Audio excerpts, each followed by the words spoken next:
थोड़ा परिश्रमी सदा सुखी। दत्ता नाम की एक मधुमक्खी बड़ी आलसी थी।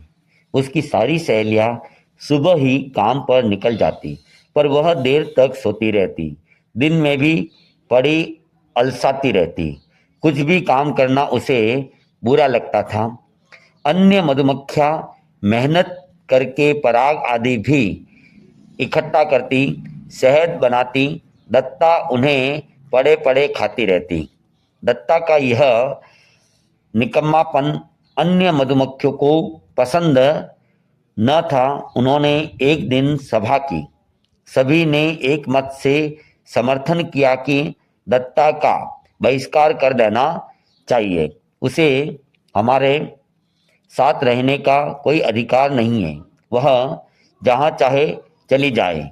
रानी मक्खी ने दत्ता को यह आदेश सुना दिया कि या तो वह काम करे या फिर अलग जाकर रहे। आलसी दत्ता ने काम करने की अपेक्षा अलग रहना अधिक उचित समझा। वह उसी दिन छत्ता छोड़कर चली गई। नया छत्ता बनाना दत्ता जैसी आलसी के लिए संभव न था। वह बरगद के एक पेड़ पर उड़कर बैठ गई।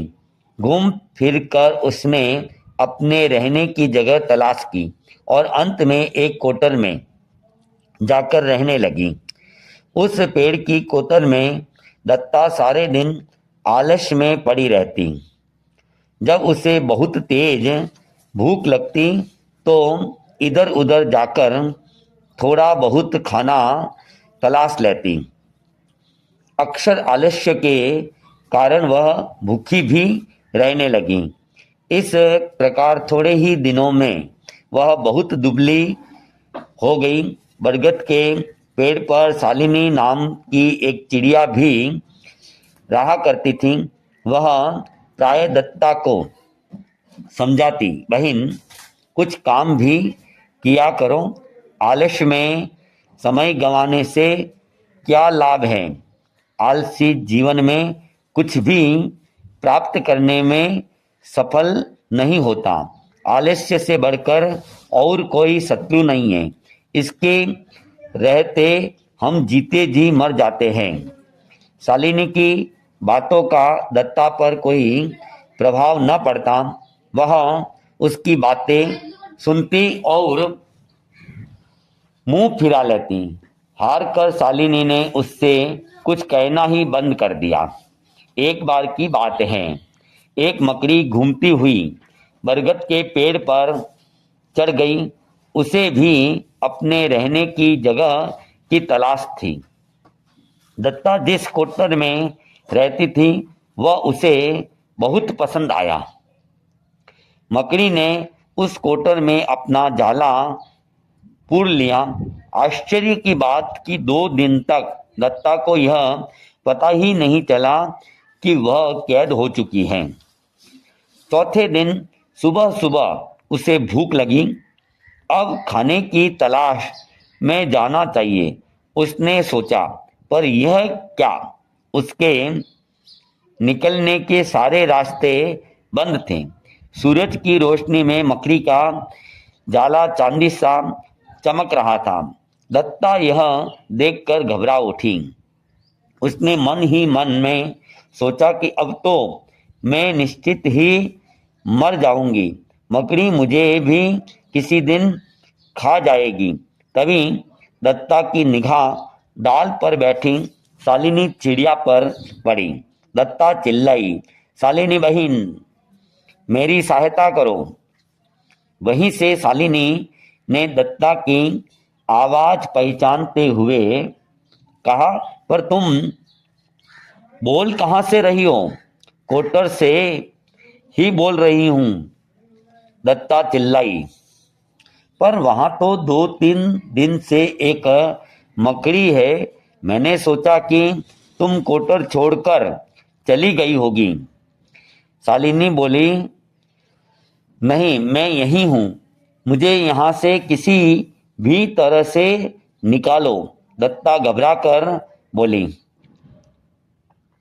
ठहरो, मैं तुम्हें बचाने का कोई उपाय सोचती हूँ। शालिनी बोली। थोड़ी देर तक वह कुछ सोचती रही, फिर फुर्र से उड़ी, अपने चोंच में एक लंबी सी टहनी तोड़ लाई। उस टहनी से शालिनी ने मकड़ी का जाला तोड़ डाला। दत्ता जल्दी से अंदर से निकल आई। जाली टूटने से उसमें कैदी कुछ मक्खी मच्छर और अन्य कीड़े मकोड़े भी भाग निकले। सभी शालिनी को धन्यवाद दे रहे थे। दत्ता को शालिनी अपने घोंसले में ले गई, वहां उसे खाना खिलाया। वह 3 दिन से भूखी जो थी। इसके बाद शालिनी कहने लगी, दत्ता बहन, तुम बुरा न मानना, अपने आलस के कारण ही तुम मौत के मुंह में जा फंसी थी। आलस करने से क्या लाभ है? जीवन अधिक से अधिक काम करने के लिए मिला है। सोचो तो, तुम आलसी न होती तो क्या तुम्हें तुम्हारी सहेलियां निकालती? क्यों तुम अकेली पड़ी रहती? आलस छोड़ो, अपनी सहेलियों के साथ मिलजुल कर काम करते हुए रहो, इसी में सुख सुरक्षा है। तुम ठीक कहती हो बहन। आज से मैं अपना आलस्य बिल्कुल छोड़ दूंगी, दत्ता बोली। वह अपनी सहेलियों के पास आ गई, उनसे जाकर क्षमा मांगी। दत्ता बोली, बहन, मुझे अपने पास रख लो, अब मैं मन लगाकर काम करूंगी। हमें प्रसन्नता है दत्ता, तुम सही रास्ते पर आ गई हो, तुम्हारा स्वागत है। सभी के साथ मिलजुल कर रहो। मधुमक्खिया की रानी बोली।